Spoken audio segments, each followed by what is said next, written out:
সাবেক ফুটবলার, সাবেক কমিশনার ও সাবেক ভাইস চেয়ারম্যান পৌরসভা আব্দুল রব্বানী সাহেব ও আজকের এই অনুষ্ঠানের মধ্যমণি যিনি আজকের প্রধান অতিথি আমার শ্রদ্ধেয় গুরুজন, রাজনৈতিক ব্যক্তিত্ব, যিনি 1971 সালে যুদ্ধ করে আমাদেরকে একটি দেশ উপহার দিয়েছেন, বীর মুক্তিযোদ্ধা, সাবেক সংসদ সদস্য, সাবেক এমপি, সাবেক নেত্রকোনা জেলা বিএনপির সম্মানিত সভাপতি জনাব আশরাফউদ্দিন খান সাহেব ও বিশেষ অতিথি হিসেবে উপস্থিত রয়েছেন অধ্যাপক আনোয়ার হক, বিশিষ্ট চিন্তাবিদ, লেখক, নেত্রকোনা চন্দ্রনাথ ডিগ্রি কলেজ। উপস্থিত রয়েছেন নেত্রকোনা পৌর বিএনপির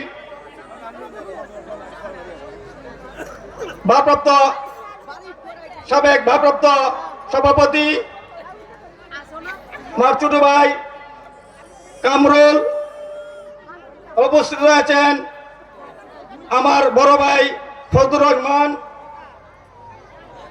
আতর রহমান রুকন এবং রশিদউদ্দিনের দ্বিতীয় পুত্র আলমিন খান।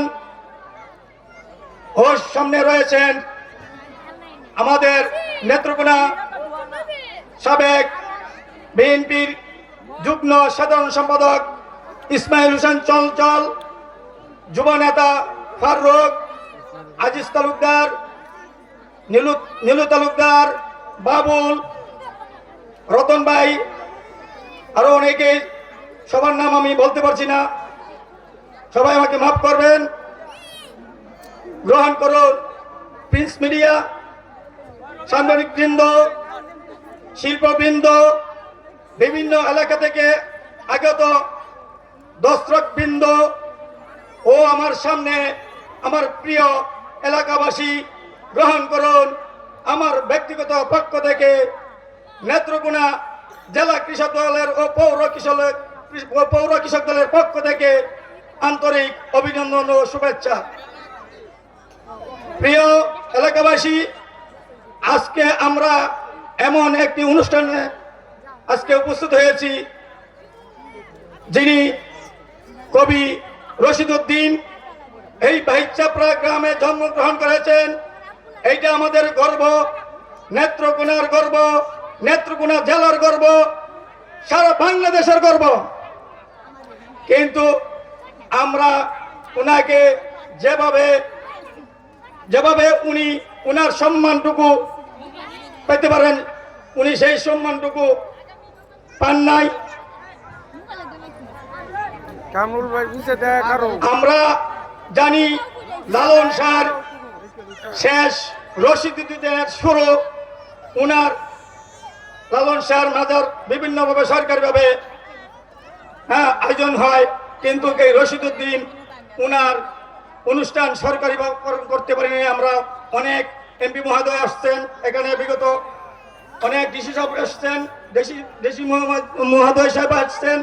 আমরা নেক্সটে যারা এমপি হব, আমি এমপি মহোদয়ের কাছে আমরা প্রার্থনা করব, অন্য জায়গায় সিনিয়র ব্যক্তিবর্গ আছেন এবং ডিসি মহোদয়ের কাছে আমরা প্রার্থনা করব এটা যাতে রশিদউদ্দিনের নামে একটি একাডেমি করা হয় এবং আমরা যেন প্রত্যেক বছর তার কাছে হাত না পারে এই আয়োজনটা সুন্দরভাবে করতে পারি। সেজন্য আমি তাদেরকে যে আহ্বান জানাবো যাতে এটা সরকারিভাবে একটা অনুদান আসে, সেই অনুদানের মাধ্যমে এই অনুষ্ঠানটা আরো সুন্দরভাবে করতে পারি। আমি আরো ধন্যবাদ জানাচ্ছি এই অনুষ্ঠানটা যারা আয়োজন করেছেন তাদেরকে, সভাপতি, সেক্রেটারি আমরা আগামীতে আরো যেন সুন্দরভাবে এই আয়োজন করতে পারি, এই আশা এই প্রত্যাশা রেখে আমি আমার সংক্ষিপ্ত বক্তব্য শেষ করছি। বাংলাদেশ জিন্দাবাদ। সকলকে ধন্যবাদ। ধন্যবাদ ভাইকে।